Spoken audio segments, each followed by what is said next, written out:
Hi, I'm Graham and welcome back to Man vs Film. It's a Blu-ray update video this time.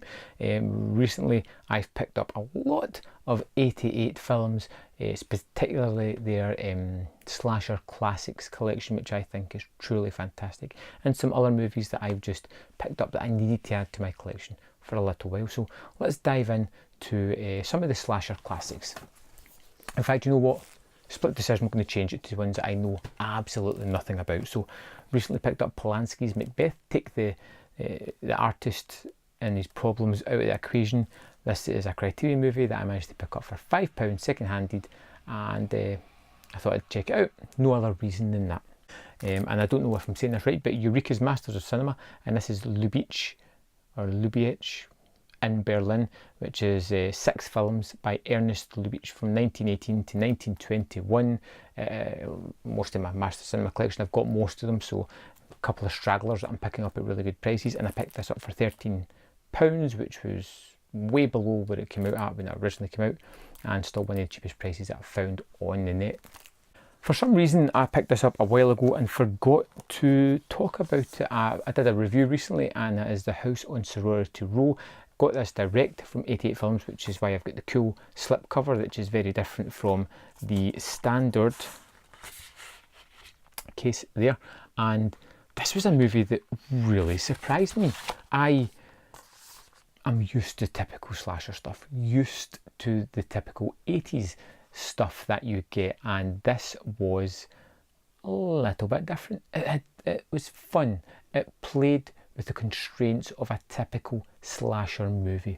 It gave me characters I was interested in. It gave me a mystery at the heart of it. It created tense sequences with the missing body that was constantly being placed elsewhere in the house during a large party, and it was a lot of fun.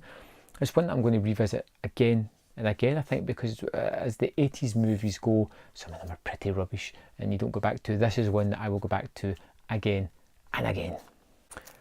One that I know nothing about, I was in FOP recently. It was marked at £5, which is particularly low for these movies, so I picked up, and that is Sweet 16, which is number 33, so it's a recent release in the Slasher Classics.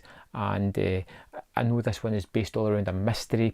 Bodies are adding up, as they usually do in this, but I really do like the slasher movies when they focus on the mystery. You tend to get two main good versions of slashers in my eyes. You get the say ethereal mystical killer like Jason Voorhees in the Friday the 13th, or you get a mystery which is, you know, comes out at the end, who's behind it all. Say something like Scream or The House on Sorority Row, where it explains what has been happening. Sometimes they're done expertly well, sometimes they're not. I'm hoping this is one of the better ones. I've heard good things about Sweet 16, and it's one of these movies that I'll throw on late at night when I'm tired, because it's quick, it knows what it's going to do, and it'll just be bloody and entertaining, hopefully.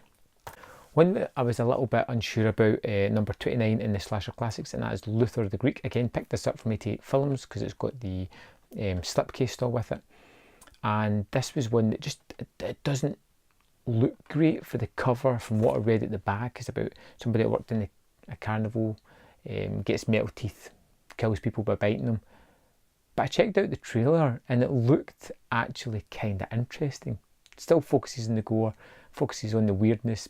It's a fairly recent-ish movie, I believe, and yeah, it looked kind of weird and wacky, and I was really curious about it, which is why I picked it up. And one that I just got in today, and one that I just jumped on straight away, is Bad Dreams. I have never heard of this movie, but I checked out the trailer for it and it looks amazing. It's about this girl who is part of a cult. As they're just about to kill themselves, she steps out, gets knocked into a coma as everybody else goes up in a fiery ball of flame and kills himself. 10 years later, she wakes up and she seems to have visions of the cult leader stalking her, haunting her dreams, constantly there telling her to join them. It just looks so weird, bloody and fun, which is the key aspect of these movies. They need to be fun, need to be taken seriously if possible, and they need to be bloody and fun, and this looks all kind of parts of that, which is why I went and picked it up straight away on release day. So there we go. There's some movies I've picked up, some that I know a little bit about, some that I don't, and some fresh ones to check out, which I'm really looking forward to do. So I'd love to know your opinion on the Slasher Classics collection. If you've seen them, what's the favourite? What should I pick up? Because I don't have them all. I don't know if I'm going to pick up them all, just the ones that kind of interest me. And I'll see you next time on Man vs. Film.